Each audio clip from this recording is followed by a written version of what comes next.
नमस्कार, आप देख रहे हैं जेके 24/7 न्यूज। मैं हूं आपके साथ राजेश कुमार। वक्त हमारे खास कार्यक्रम डिफेंस स्पेशल का, जहां पर बात पाकिस्तान बांग्लादेश के रिश्तों को लेकर हम करेंगे, क्योंकि बांग्लादेश के एक लेफ्टिनेंट जनरल अपनी टीम के साथ पाकिस्तान पहुंचे। जनरल मुनीर के साथ उन्होंने मुलाकात की। पाकिस्तान और बांग्लादेश के बीच क्या खिचड़ी पक रही है, इसे आगे डिकोड करने की हम कोशिश करेंगे। साथ ही में बात इजराइल और हमास की भी होगी, क्योंकि डोनाल्ड ट्रंप की धमकी का असर देखने को मिला है और दोनों के बीच सीज फायर होने वाला है। हमास बंधकों को छोड़ने के लिए भी तैयार है, लेकिन सीज फायर का विरोध इजराइल के अंदर शुरू हो चुका है। मेरे साथ में बात हिंद प्रशांत महासागर की भी होगी, क्योंकि भारत अपनी नेवी को लगातार मजबूत कर रहा है, ताकि आने वाले वक्त में 2 फ्रंट वॉर हो या 3 फ्रंट वॉर, भारत की नेवी दुश्मनों को मुंह तोड़ जवाब दे सके। लेकिन शुरुआत बड़ी खबर के साथ।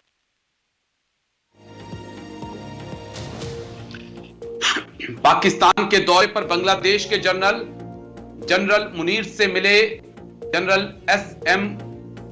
बांग्लादेशी जनरल के पड़े पाक आर्मी ने कसीदे। पाकिस्तान बांग्लादेश बढ़ाएंगे सैन्य सहयोग। पाकिस्तान के दौरे पर बांग्लादेश के लेफ्टिनेंट जनरल मुनीर से मिले जनरल कमरूल। बांग्लादेशी जनरल ने पड़े पाक आर्मी के कसीदे। पाकिस्तान बांग्लादेश बढ़ाएंगे सैन्य सहयोग। इस वक्त की बड़ी खबर, पाकिस्तान के दौरे पर बांग्लादेश के लेफ्टिनेंट जनरल मुनीर से मिले जनरल एसएम। पाकिस्तान के दौरे पर बांग्लादेश के जनरल मुनीर से मिले general SM Kamrul. Bangladeshi general ने पड़े पाक आर्मी के कसीदे।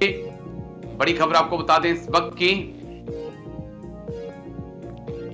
पाकिस्तान के दौरे पर बांग्लादेश के जनरल मुनीर से मिले general SM Kamrul. Bangladeshi general ने पड़े पाक आर्मी के कसीदे। पाकिस्तान बांग्लादेश बढ़ाएंगे सैन्य सहयोग। चलिए जल्दी से एक बार ग्राफिक्स, उसके बाद फिर चर्चा की शुरुआत करेंगे। पाकिस्तान में Bangladeshi general lieutenant general SM Kamrul पहुंचे पाकिस्तान। जनरल मुनीर से रावलपिंडी में मुलाकात की। द्विपक्षीय सैन्य सहयोग बढ़ाने पर चर्चा हुई। बांग्लादेशी जनरल ने पाक आर्मी के कसीदे पढ़े। मोहम्मद यूनिस के इशारे पर पाकिस्तान की यात्रा। भारत को भड़काना चाहते हैं मोहम्मद यूनिस, और ये यात्रा बहुत कुछ बयां कर रही है, ये तस्वीर बहुत कुछ बयां कर रही है। और सबसे बड़ा सवाल यही है कि क्या बांग्लादेश फिर से ईस्ट पाकिस्तान बनने के लिए तैयार हो रहा है? क्या मोहम्मद यूनिस उसी तरफ ले जा रहे हैं? और क्या इस मुलाकात के बाद आईएसआई ढाका में और मजबूती से वहां पर अपनी दखलंदाजी देगी? और आने वाले वक्त में भारत के लिए क्या ये चिंताएं बढ़ने वाली हैं? तमाम ऐसे सवाल जिनका जवाब तलाशने की हम आज कोशिश करेंगे। हमारे साथ 2 खास मेहमान चर्चा में जुड़ चुके हैं। मेजर जनरल राजन कोचर सर हमें ज्वाइन कर चुके हैं। बहुत बहुत शुक्रिया सर। जय हिंद। सबसे पहले थैंक यू समय देने के लिए सर। डॉक्टर महेंद्र सिंह विदेश मामलों के जानकार भी जुड़ चुके हैं। बहुत बहुत शुक्रिया डॉक्टर महेंद्र। जय हिंद। थैंक यू जी। नमस्कार। जय हिंद। शुक्रिया सर। चर्चा की शुरुआत मेजर जनरल राजन कोचर सर आपके साथ करना चाहूंगा। ये मुलाकात क्या कहती है? लेफ्टिनेंट जनरल कमरूल का पाकिस्तान का दौरा, वहां के आर्मी चीफ के साथ मुलाकात, बांग्लादेश आर्मी के कुछ और अफसर उनके साथ मौजूद। फरवरी के महीने में पाकिस्तान आर्मी की एक टीम बांग्लादेश पहुंचेगी, जो बांग्लादेश आर्मी को ट्रेनिंग देगी। गोला बारूद ऑलरेडी वहां पर पहुंच चुका है। तो ये चल क्या रहा है सर? क्या खिचड़ी क्या पक रही है? कोचर सर। राजेश जी, सबसे पहले आपके व्यूअर्स को और आपको भी आर्मी डे की शुभकामनाएं आज के दिन। और बहुत इंपॉर्टेंट आपने जो मुद्दा इसको रेज किया है यहाँ पे, और कोई शक नहीं है कि पाकिस्तान और बांग्लादेश के बीच में जो अभी एक खिचड़ी पक रही है फौज के माध्यम से, वो बहुत कीनली ऑब्जर्व हो रही है भारत में। और 5 अगस्त के बाद जब से ये शेख हसीना को निकाला गया वहां से, तभी से ही आप पाकिस्तान की जो आईएसआई की फुटप्रिंट्स है वो बांग्लादेश में पहुंच चुके हैं। और according to certain intelligence reports, Rohingyas को ट्रेनिंग दी जा रही है बंदरबन डिस्ट्रिक्ट में बांग्लादेश में, जो आपके चिटगांव के डिवीजन में आता है। और ब्राह्मण बारिया डिस्ट्रिक्ट जो हमारे त्रिपुरा के बॉर्डर में है। और तीसरा है खादिम नगर नेशनल पार्क जो आपके सिलेट डिस्ट्रिक्ट में आता है। ये जो इंटेलिजेंस रिपोर्ट्स आ रही हैं इसमें एक साफ इंडिकेशन है कि आईएसआई की गतिविधियां, और वहां पे आप जाते हैं एक टाइम पे टेररिस्ट कैंप्स होते थे बांग्लादेश में, जिस शेख हसीना की मदद से हमने ये जो सारे इनको डिसमेंटल किया था। अभी ये फिर से एक्टिविटीज स्टार्ट हो गई है। और चिंता का जो विषय है यहाँ पर वो है सिलीगुड़ी कॉरिडोर, आपका जो चिकन नेक आपका कॉरिडोर।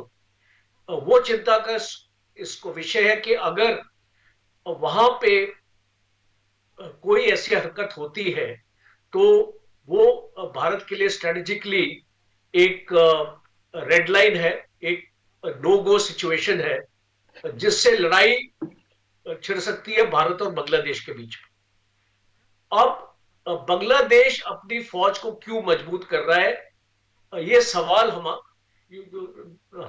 सबके माइंड में आना चाहिए। बांग्लादेश किसके लिए अपना तैयारी कर रहा है लड़ाई की? एक लॉजिकल है कि वो भारत के लिए कर रहा। तो अगर ये हालत है पाकिस्तान में, और इसलिए मैं पाकिस्तान के साथ साथ चाइना का भी जिक्र करूंगा, क्योंकि बांग्लादेश का आर्मी जो चीफ है उसने चाइना की तरफ अपना रुझान अपना किया है। और कुछ ऑर्डर्स एमुनिशन के और हथियारों के चाइना के ऊपर प्लेस हुए हैं। और बीच में हमने देखा कि पाकिस्तान से शिप्स बांग्लादेश में पोर्ट हुई हैं, और शिप्स में पाकिस्तान ने वेपन्स और एमुनिशन बांग्लादेश को भेजे। तो अगर हम इस सिचुएशन को देखें, और 4096 किलोमीटर का बॉर्डर, वेस्ट बंगाल, मेघालय और त्रिपुरा, हमारे ये जो 3 देश है, ये स्टेट्स हैं, ये बॉर्डर पे है बांग्लादेश के।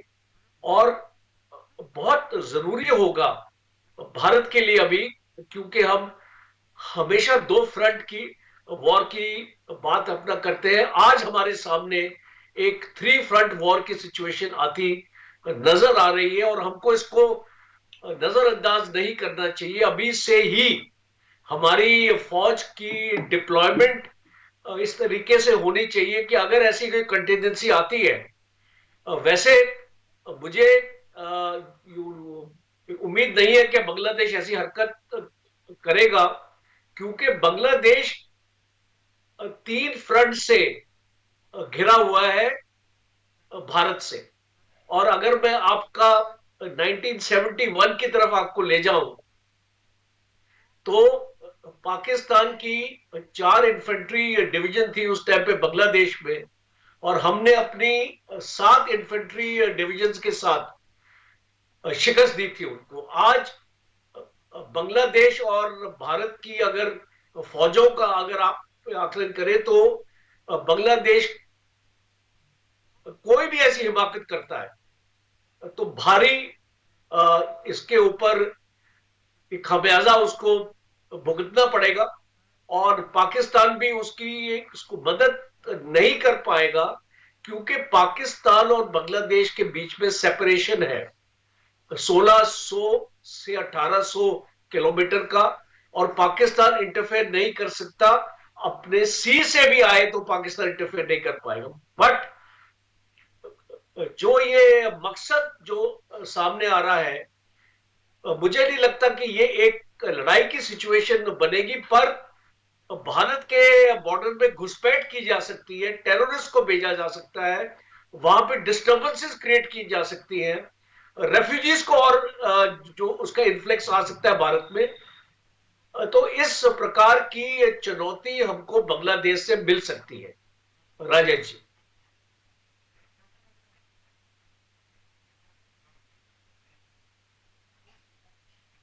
बात जो है आपकी आवाज नहीं आ बांग्लादेश रही। और पाकिस्तान। जी सर, आवाज आ रही है डॉक्टर महेंद्र? हाँ, जी अभी अब आ आ रही रही। डॉक्टर महेंद्र, आपका पॉइंट ऑफ व्यू इस पूरे मसले पर, जिस प्रकार से पाकिस्तान में बांग्लादेश के कई टॉप जनरल्स इस वक्त पहुंचे हैं सर। देखिए, मुझे लगता है कि दोनों पाकिस्तान और बांग्लादेश, खासकर बांग्लादेश में जो मोहम्मद यूनुस की सरकार है, उसके उसको पीछे से जो समर्थन दे रहे हैं, खासकर जो इस्लामिक कट्टरपंथी तत्व जो है, ये दोनों चीन के हाथों की कठपुतली बने हुए हैं। और मुझे लगता है कि चीन पूरा का पूरा अपना खेल जो है इस क्षेत्र में दिखा रहा है। और यही कोशिश है कि बांग्लादेश और पाकिस्तान को एक साथ लाकर किस प्रकार से भारत के लिए जी एक चुनौती पैदा की जाए। तो मुझे लगता है कि इस पूरे उसके पीछे मुझे बहुत ही, अगर आप सुरक्षा की दृष्टि से देखें, तो निश्चित रूप से घटनाएं होंगी घुसपैठ की। और क्योंकि जो मोहम्मद यूनुस की सरकार के जो सलाहकार हैं, वो सारे जो है एक कट्टरपंथी सोच की उपज है। उसके बारे में डिटेल में हम लोग चर्चा कर चुके हैं, और उन्हीं के इशारे पे मोहम्मद यूनुस चल रहे हैं। तो मुझे नहीं लगता है कि ये एक बहुत स्ट्रैटेजिक पार्टनरशिप होगी, और एक जो है ऐसा होगा कि युद्ध अगर छिड़ता है तो पाकिस्तान जो है जी बहुत मजबूती के साथ बांग्लादेश में के साथ खड़ा रहेगा। पहली बात कि पाकिस्तान की माली हालत ऐसी नहीं है कि वो युद्ध लड़ सके। लेकिन मुझे लगता है कि ये दोनों जो राष्ट्र हैं, ये चीन के इशारे पे, चीन की कठपुतली बनकर जो है भारत के समक्ष एक चुनौती पेश करने की कोशिश कर रहे हैं, खासकर जो वर्तमान बांग्लादेश की सरकार है। जी। और बोलिए बोलिए डॉक्टर। इसके साथ ही जो अमेरिका भी एक असहज स्थिति में था, खासकर बांग्लादेश की अगर हम बात करें। और कई ऐसे मुद्दे सामने आए जिसमें मुझे लगता है कि अमेरिका भी भारत की जो एक प्रगति है, खासकर आर्थिक प्रगति है, जो राजनीतिक स्थिरता है, जो एक बेहतर हमने विदेशी निवेश का माहौल बनाया है, तो अमेरिका का भी जो सिक्योरिटी और पॉलिसी एस्टेब्लिशमेंट है, उनकी जो बातें आ रही थी कि किस प्रकार से बांग्लादेश में जो शेख हसीना की सरकार को जी हटाया गया, उसके पीछे कुछ वो तत्व भी सामने थे। और ये तमाम ऐसे मुद्दे सामने आए हैं जहां पे मुझे लगता है कि हाँ ठीक है, एक तरफ से अमेरिका भारत के साथ एक पार्टनरशिप कर रहा है, कोशिश कर रहा है कि दोनों देश ये कोशिश कर रहे हैं कि एक स्ट्रैटेजिक डिफेंस पार्टनरशिप लेवल पे अपने रिलेशनशिप को ले जाए, जहां ट्रांसफर और टेक्नोलॉजी हो। लेकिन उसके साथ एक चेकमेट की भी स्थिति बनी हुई है, खासकर जो ओके। वर्तमान में भारत का नेतृत्व है। मुझे लगता है कि उससे अमेरिका का एक बहुत बड़ा वर्ग जो है असहज है। और तमाम इस तरीके की घटनाएं देखने के आई हैं कि हमारे भारतीय बिजनेसमैन के खिलाफ वहां के डिफेंस, वहां के जस्टिस मिनिस्ट्री का जी संबंध। और इन्हीं यही कारण थे कि जिसकी वजह से तमाम ये जगह ये चर्चाएं हैं कि भारत जो एक शेख हसीना के साथ जो हमारी एक बहुत ही घनिष्ठ संबंध थे, उससे जी। सिर्फ चीन ही नहीं, पाकिस्तान ही नहीं, अमेरिका भी उससे असहज था। तो ये एक बड़ा चिंता का कारण। मैं छोटे से ब्रेक ले रुकूंगा, ब्रेक के बाद आप दोनों के पास फिर मैं लौटूंगा, क्योंकि इस मुद्दे को और डीपली और गहराई से समझने की जरूरत है कि अब भारत के पास क्या ऑप्शन हैं और क्या कारण है कि बांग्लादेश की आर्मी जो 1971-70 में अत्याचार हुआ, बांग्लादेश के अंदर उसे भूल चुकी है। समझना होगा। छोटा सा ब्रेक, जल्द हाजिर होते हैं। स्वागत है। बड़े अहम मुद्दे पे चर्चा लगातार जारी है, क्योंकि बांग्लादेश के 2 जनरल्स, कह सकते हैं कि और भी टीम उनके साथ मौजूद है, वो पाकिस्तान के दौरे पर पहुंचे हैं और इसी को हम एक्सपर्ट से समझने की कोशिश कर रहे हैं। सीधा मेजर जनरल राजन कोचर सर के पास हम चलेंगे। राजन कोचर सर, किस प्रकार से देखते हैं, क्या 1970-71 का जो इतिहास, जिस प्रकार से 30 लाख लोगों का कत्ल कर दिया गया, 3 लाख से ज्यादा महिलाओं के साथ रेप किया गया, क्या वाकई में बांग्लादेश आर्मी इन तमाम चीजों को भूल चुकी है सर?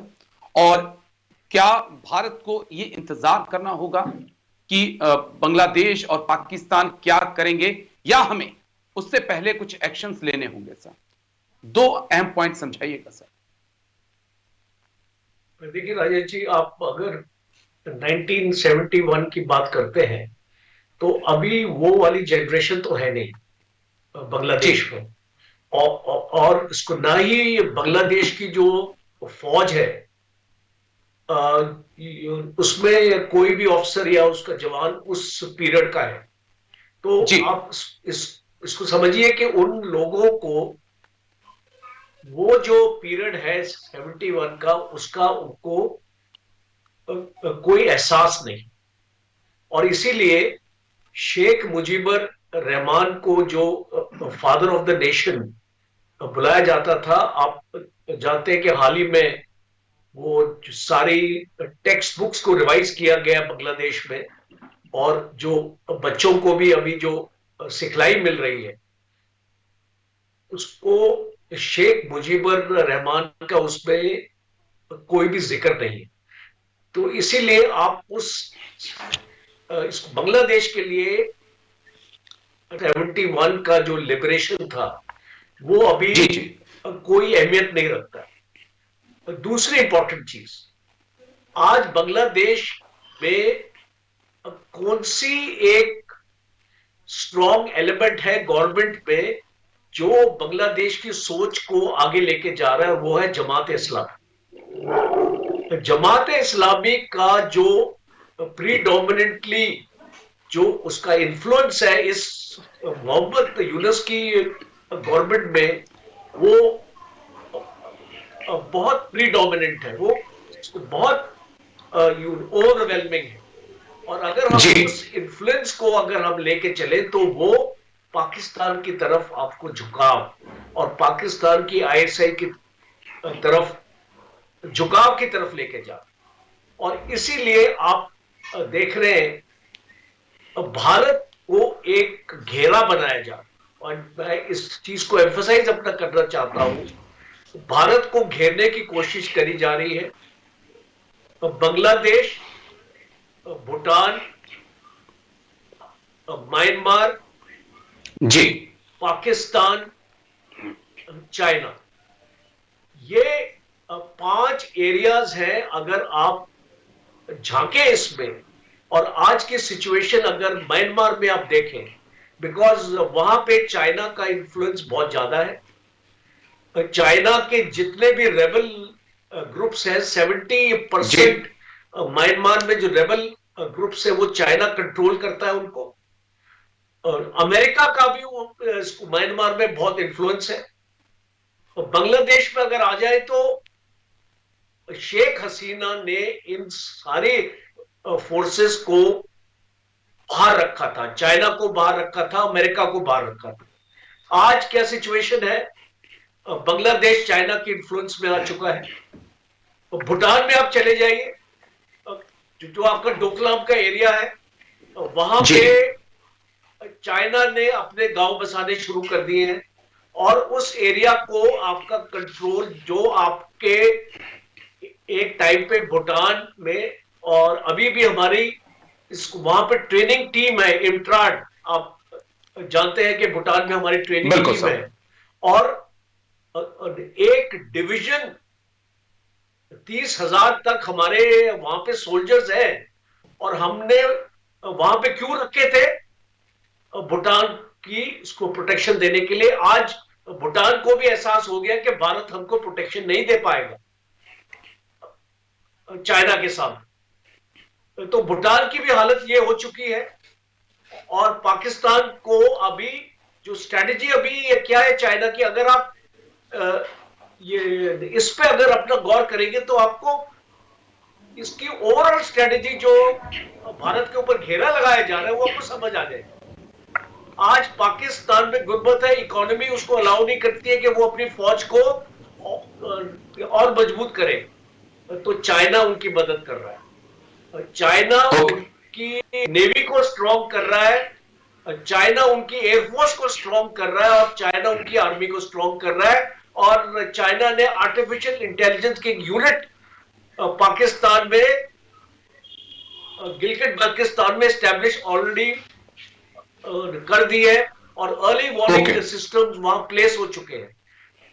तो अगर आप इस सिनेरियो को देखें और अगर एक टाइम पे हमारे ऊपर हमला होता है, अगर हम सिनेरियो बिल्डिंग करें कि भारत के ऊपर चाइना का जब हमला होगा 3-4 साल में, मुझे उम्मीद है कि ऐसी एक सिचुएशन क्रिएट होगी, तो उस टाइम पे पाकिस्तान भी हमारे ऊपर हमला करेगा। ओके। और बांग्लादेश में एक ऐसी सिचुएशन पैदा की जाएगी कि हमारी फौजों को, कुछ एलिमेंट्स को हमको बांग्लादेश को भी बॉर्डर पे हमको भेजना पड़ेगा। और उसकी वजह से जो चाइना बॉर्डर की जो फौज है वो उसकी स्ट्रेंथ हमारी डिप्लीट होती है। तो इसका मतलब है कि बांग्लादेश को इस तरीके से तैयार किया जा रहा है कि भारत को एक और फ्रंट में एंगेज करो, भारत की फौज को उसको मूव करो, यहां पे रीडिप्लॉय करवाओ और भारत की जो स्ट्रेंथ है चाइना बॉर्डर पे उसको कमजोर करो। और साथ साथ द फोर्थ डायमेंशन में इसको लेके आता हूं, ये जो आपकी घुसपैठ हो रही है लाइन ऑफ कंट्रोल से रजौरी पुंछ इस एरिया को भी एक्टिव किया जाएगा। और वहां से अब जैसे हमने चाइना से अपनी फौज को रिडिप्लॉय करके रजौरी में भेजा है, वो उसको रोकने के लिए वो आपकी घुसपैठ वहां से फिर शुरू हो जाएगी। तो कह सकते हैं वर्स्ट केस सिनेरियो आपके सामने मैंने रखा हो। बिल्कुल, चुनौतियां बढ़ने वाली हैं। ओके सर जी। डॉक्टर महेंद्र, मैं आपके पास आ रहा हूं। डॉक्टर महेंद्र, मेरे 2-3 पॉइंट हैं। 2-3 और अहम खबरें भी तो चल रही हैं बांग्लादेश को लेकर कि बांग्लादेश आर्मी के अंदर भी 3 धड़े बन चुके हैं। जो आर्मी चीफ हैं फखरुज्जमान, उनके खिलाफ भी किसी भी वक्त विद्रोह वहां से हो सकता है, उनको हटाया जा सकता है। मोहम्मद यूनिस किसी भी वक्त बांग्लादेश को छोड़ सकते हैं वो, क्योंकि हालत बांग्लादेश की लगातार खराब होती जा रही है। तो क्या इन खबरों में कितना दम है? और दूसरा पॉइंट जो मेरे समझ में नहीं आता कि बांग्लादेश आर्मी उस देश के पास जा रही है सीखने के लिए जिसने 1947 के बाद आज तक कोई जंग नहीं जीती। वो आर्मी जो जिनसे ना अपना खैबर पख्तूनख्वा संभल रहा है, ना जिनसे अपना बलूचिस्तान संभल रहा है, वो आके ढाका को संभालने आ रहे हैं। एक ऐसा देश जो है समर्थन दे रहा है जिसने खुद 1962 के बाद कोई जंग नहीं लड़ी। तो निश्चित रूप से देखिए, भारत के पक्ष में जो तथ्य हैं वो यही तथ्य हैं कि जैसा मैंने पहले चर्चा किया कि बांग्लादेश में अमेरिका एक तरफ ये नहीं चाहता है कि भारत का जिस प्रकार का संबंध था शेख हसीना सरकार से वो बना रहे, लेकिन अमेरिका ये भी नहीं चाहता कि चीन कहीं न कहीं वहां पे चीन का एक प्रभुत्व पाकिस्तान के जरिए, जो इस्लामिक रेडिकल एलिमेंट्स है उनके जरिए स्थापित हो। तो ये जो संघर्ष है अब कहीं न कहीं अमेरिका और चीन इन दोनों के बीच भी होता हुआ दिखाई दे रहा है। अमेरिका कतई नहीं चाहेगा कि चीन जो है बांग्लादेश में पूरी तरीके से उस प्रकार का नियंत्रण स्थापित करे जैसा वो पाकिस्तान में करने में सक्षम हो गया है। या आप देखिए, नेपाल का उदाहरण देखिए कि जैसे ही चीन नेपाल में पूरी तरीके से प्रवेश करने की कोशिश किया, अमेरिका ने अपना MCC लिया, मिलेनियम जो चैलेंज कैंपेन, और मिलियंस डॉलर जो है उन्होंने पंप करने की बात की। और वहां की सत्ता को धीरे धीरे समझ में आने लगी कि हाँ, हम एकदम से चीन के पक्ष में नहीं जा सकते हैं। तो ये अभी निश्चित रूप से एक चुनौतीपूर्ण स्थिति भारत के लिए प्रतीत हो रही है, खासकर अगर हम सुरक्षा के नजरिए से देखें तो इस जी बात से एकदम इसको दरकिनार नहीं किया जा सकता कि जो हमारे घुसपैठ की स्थिति बढ़ेगी। वहीं दूसरी तरफ बांग्लादेश, अगर ईस्टर्न बॉर्डर की तरफ बांग्लादेश, फिर म्यांमार में जो स्थिति है, हमें जो है अपना पूरा का पूरा बॉर्डर जो है क्लोज करना पड़ रहा है।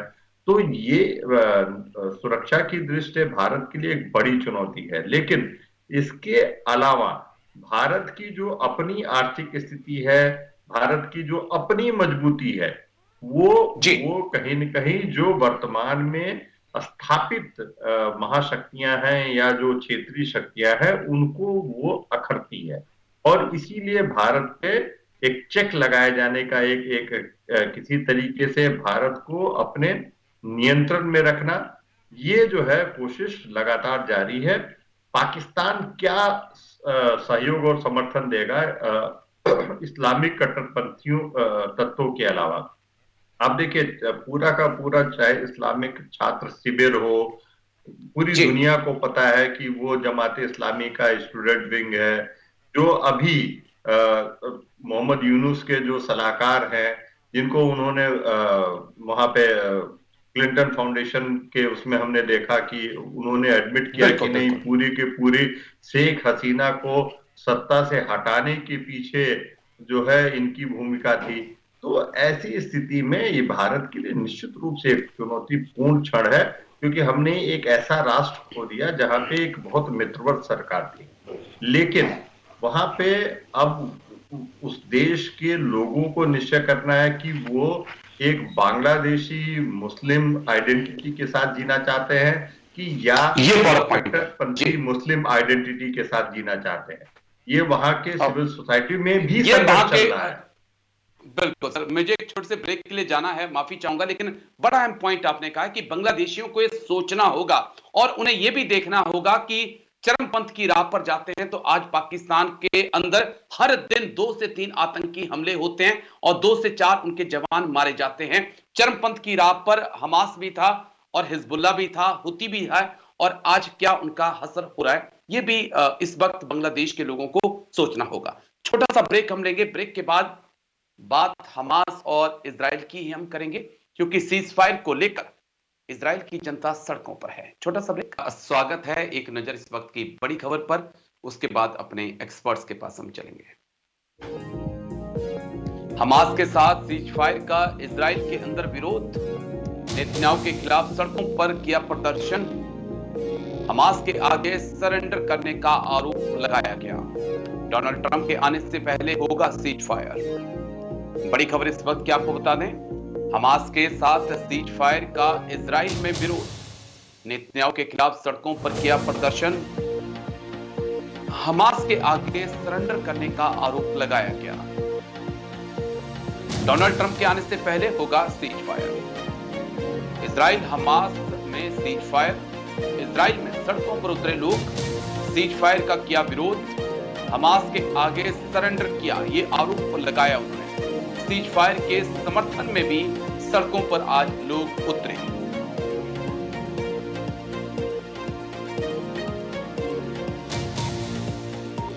बंधकों को रिहा करेगा हमास। हमास के पास अभी 90 के आसपास बंधक हैं, 35 से 40 को छोड़ेगा हमास, और डोनाल्ड ट्रंप की धमकी का असर इस वक्त देखने को मिल रहा है। Next graphics. हमास को नर्क भेजने की बात डोनाल्ड ट्रंप ने की थी। हमास की टॉप लीडरशिप फिलहाल खत्म है। सिनवार हो, यहां सिनवार या इस्माइल हानिया दोनों मारे जा चुके हैं और हमास के लिए वजूद बचाना भी इस वक्त मुश्किल हो रहा है। लेकिन एक्सपर्ट्स के पास चलेंगे। मेजर जनरल राजन कोचर सर, मैं आपके पास आऊंगा, समझना चाहूंगा इस मुद्दे को कि क्या कारण है इजराइल के अंदर। आज 2 विरोध प्रदर्शन हो रहे थे। एक हो रहा था कि आपने सीज फायर किया, आपने सरेंडर कर दिया हमास के आगे, और दूसरा प्रदर्शन हो रहा था कि आपने जो सीज फायर किया वो सही है ताकि जो बंधक हैं वो बाहर आ सकें। और डोनाल्ड ट्रंप की धमकी कि नरक के दरवाजे खोल दूंगा और उससे पहले हमास और इजराइल का बातचीत के टेबल पर आना क्या संकेत दे रहा है साहब? देखिए राजेश जी, आपको अंडरस्टैंड करना पड़ेगा कि नेतन्याहू की कैबिनेट में भी दो गुट बन चुके हैं। जी और एक गुट है जो सीज फायर के साथ है और एक गुट है जो सीज फायर का विरोध कर रहा है। तो जो भी पॉलिटिकल बेस है इजराइल में इन ग्रुप्स का, वो आप सड़कों पे देखते हैं कि आपको प्रदर्शन आपको दोनों टाइप के मिलेंगे। तो बॉटम लाइन ये है कि इजराइल के लोग सीज फायर चाहते हैं, कोई डाउट नहीं है उस चीज में, क्योंकि जिस प्रकार से वो अपना जीवन व्यतीत कर रहे इजराइल में, वो एक जी नॉर्मल नहीं। बिकॉज टूरिज्म इंडस्ट्री के ऊपर इम्पैक्ट हुआ है, हॉस्पिटैलिटी इंडस्ट्री के ऊपर अटैक हुआ है, और जो हाउथीज है वहां से भी मिसाइल अटैक्स हो रहे हैं। लोग अपने आप को सेफ नहीं, जो है सेफ्टी में नहीं मानते। और वो 3 लाख जो आपके रिजर्विस्ट थे, वो जी उनको भी डिफरेंट डिफरेंट प्रोफेशंस में वो लोग काम करते थे। कोई अपने इंडस्ट्री में था, सर्विस इंडस्ट्री में था, कोई अपने टूरिज्म में काम कर रहा था, कोई होटल्स में काम कर रहे थे। उन सबको लेके आपने बॉर्डर पे भेज दिया। दूसरा, ये हमास का आप खात्मा नहीं कर पाए हैं। वो बिल्कुल सर्टन है कि आज आपने हमास का 40% से 50% तक ही आपने हमास को खत्म किया है, और वो होने वाला भी नहीं है आने वाले वक्त। तो एक writing is on the wall for Netanyahu के अगर वो एग्जिट करना चाहते हैं अभी, दिस जी is the right time to exit. और ट्रंप का दबाव बहुत है, क्योंकि ट्रंप ने एक चेतावनी भी दे रखी है हमास को कि मैं खत्म कर दूंगा अगर आप उसको सीज फायर नहीं करेंगे। दूसरा, ट्रंप एक मैसेज अपने लोगों को देना चाहते हैं कि मेरी वजह से ये सीज फायर हो रहा है, और अपनी इनिंग्स ओके जो 20 जनवरी को स्टार्ट अपना करना चाहते हैं, वो एक विक्ट्री से शुरू करना चाहते हैं। Because you know that Trump is a very big showman, और इसीलिए मैं मानता हूं कि ये सीज फायर इजराइल को प्रेशर में डाल के किया जा रहा है। और एक बहुत इंपॉर्टेंट एस्पेक्ट है इस सीज फायर का, जिसको इजराइल जो एक्सेप्ट नहीं कर रहा, वो है विड्रॉल फ्रॉम गजा। बिकॉज किसी भी हालत में इजराइल अपने फोर्सेस को, आईडीएफ को गजा से निकालेगा नहीं। तो वहां पे हमास को कॉम्प्रोमाइज करना पड़ेगा। आप होस्टेजेस को एक्सचेंज कर सकते हैं कि एक जी होस्टेज के लिए आप 40 या 50 या 100 बोला जा रहा है कि आप पैलेस्टीनियन प्रिजनर्स को को छोड़े एक्सचेंज करेंगे। तो जी वो कोई बड़ी बात नहीं है, इजराइल उसके लिए बिल्कुल राजी रहेगा। बिल्कुल प्रॉब्लम सर ये आएगी कि 42 डेज के बाद जब आपका सीज फायर आपका खत्म हो जाता है, क्या ये एक्सटेंड होगा? That is point number 1। और पॉइंट नंबर 2 है कि इसका एंड स्टेट हम क्या देखते हैं। एंड जी स्टेट इस सीज फायर का क्या देखते हैं? क्या ये हम देखते हैं कि हमास को एडमिनिस्ट्रेशन वापस दे दी जाएगी? वो वो एक्चुअली पॉसिबल नहीं होगा। और पॉसिबल इसीलिए नहीं है मुझे क्योंकि लगता है जी जो विरोध है इस चीज। ठीक है सर। डॉक्टर महेंद्र, मैं आपके पास आऊंगा क्योंकि मेरे पास 2 से 3 मिनट और बचे हैं। डॉक्टर साहब, जो चीज मैं समझना चाहूंगा कि ये सीज फायर इजराइल को भी तो एक मौका देगा कि जो हिजबुल्लाह, हमास, हुती के पीछे जो ताकत है ईरान की, उसके खिलाफ वो खुद को तैयार कर सके। डॉक्टर साहब। देखिए, जो सबसे महत्वपूर्ण बात है कि अगर ये सीज फायर होता है तो नेतन्याहू सरकार के खिलाफ या प्राइम मिनिस्टर नेतन्याहू के खिलाफ जो आरोप लग रहे थे कि वो जी इस वॉर को और आगे बढ़ाना चाहते हैं जिससे ट्रंप की जीत सुनिश्चित हो सके, वो सही होंगे।